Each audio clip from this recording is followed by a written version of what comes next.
দেখছি অনেক ভাইরাল এটা মিনি কক্সবাজার, তাই জন্য আসছি, ফ্যামিলির সাথে আসছি। এখন কেমন লাগছে? ভালো। এসে খুবই ভালো লাগতেছে। আমরা আসলে যে সত্যিকারের যে কক্সবাজার আছে, সেন্ট মার্টিন আছে, আমরা এখানে এসে সেই অনুভবটা করতে পারতেছি যে আগে আমাদের একটা কক্সবাজার শুধুমাত্র গোপালগঞ্জের এই আশপাশের এলাকা না, এখানে টোটালে বাহিরের যে জেলাগুলো আছে সেখান থেকে লোকজন আসা শুরু করেছে। তো এখানে আসলে অবশ্যই আপনি কক্সবাজার সেন্ট মার্টিনের ফিল পাবেন, এটা আমি গ্যারান্টি একদম।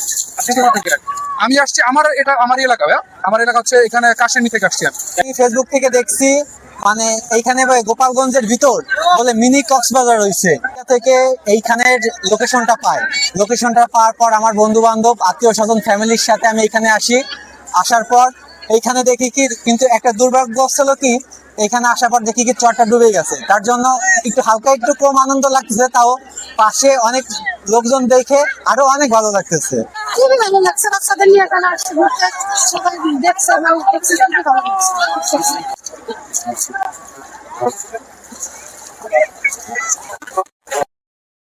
দেখছি যে এখানে একটা সুন্দর মিনি পার্ক হয়েছে, এই জন্য ঘুরতে আসছে, বন্ধু বান্ধব নিয়ে আসছে, ভাই বাবা নিয়ে আসছে, তাই এসে অবশ্যই ভালো লাগছে জিনিসটা। এই যে কক্সবাজার থেকে কি এখানে সেরকম সেফ ফিল পাচ্ছে ভাই, এরকম ফিল পাইতেছি। আশেপাশে সুন্দর জায়গা। আমার বয়স আজ 56-57 বছর। আমি এই সবেমাত্র বিয়ে করেছি। আমি আমেরিকা থাকতাম, এখন সেখান থেকে শুনলাম যে আমাদের নড়াইল জেলাতে বা গোপালগঞ্জের মাঝামাঝি, নড়াইল জেলার মাঝামাঝি একটা দ্বীপ জেগেছে। তাই মনে এত বড় শখ জাগছে আমার, যা ধরে রাখতে পারি নাই। তাই আমার ওয়াইফকে নিয়ে আমি আসছি এখানে একটু বেড়াতে আর এনজয় করতে আর কি। তারপরেও মানুষের মাঝে যে এত আবেগ, যা ধরে রাখতে পারতেছে না। মানুষ এত আসতেছে, এই যে আমাদের যে ছেলে পেলে আসছে যারা আমাদের বন্ধু হতে, ওই যে আমার একজন বন্ধু আছে, এই যে একজন বন্ধু। তো যাই হোক, আমি অনেক অনেক খুশি। আসাও আমার ফ্রেন্ডরা আসছে, আমার এক ভাই, সবাই মিলে আনন্দতে আছি, আমরা অনেক সুন্দর উপভোগ করতে পারতেছি। এবং আমরা এখানে আসার পরে কিছু দেখতে পাচ্ছি যে আমাদের এইখানে কিছু অশৃঙ্খলা দেখতে পাচ্ছি। তো এখানে আমাদের মনে হয় খুব তাড়াতাড়ি প্রশাসনের কিছু একটা পদক্ষেপ নেওয়া খুব জরুরি মনে হচ্ছে আমার। আর সর্বোপরি কথা হচ্ছে, এইখানে আছে আপনাদের বিভিন্ন আমাদের ছোট ভাই এবং বড় ভাই, অনেকেই সাঁতার কাটতে পারি না।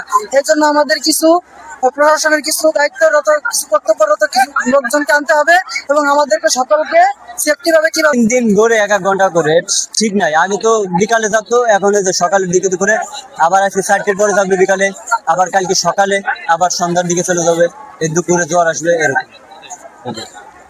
আমরা এখানে এসে অনেক আনন্দিত, জীবনে আসল কক্সবাজারে যাইনি, আমরা এখানে কক্সবাজারের মতনই ফিল পাচ্ছি। আপনাদের সকলকে আমন্ত্রিত, আপনারা সকলেই কক্সবাজারে আসবেন।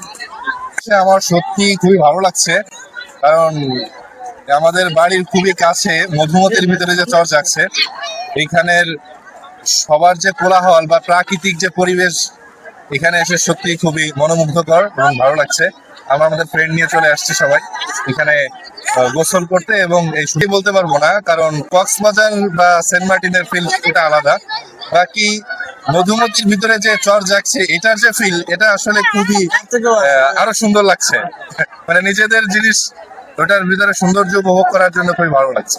যারা গোপালগঞ্জের ভিতরে থাকে তারা এখানে অবশ্যই আসবে এবং এখানে এসে এই সুন্দর দৃশ্য বা প্রাকৃতিক যে চরটা যাচ্ছে, এটাকে এসে একবার হলেও ভিজিট করে যাবে এবং এই সৌন্দর্যটা তারা উপভোগ করবে, সেই প্রত্যাশা করি। বলতে গেলে এটা হচ্ছে খুবই সাম্প্রতি হয়েছে, যার কারণে প্রশাসন এখনো ওইভাবে কোনো পদক্ষেপ গ্রহণ করে নাই। তবে আমার ব্যক্তিগত মতামত, যদি প্রশাসন এখানের দিকে একটু নজর করে, সেক্ষেত্রে পর্যটন ক্ষেত্রে এখানে একটা ভালো স্পট হইতে পারে এবং তারা লাইফ জ্যাকেট বা ওইখান থেকে আসা যাওয়ার জন্য একটা সুন্দর পরিবেশ, বা যারা মোটরসাইকেল নিয়ে আসে তাদের জন্য আরো সেফটি, এই জিনিসগুলো করলে অবশ্যই এটা সাধারণ মানুষের জন্য ভালো জিনিস, শুভকামনা করছে।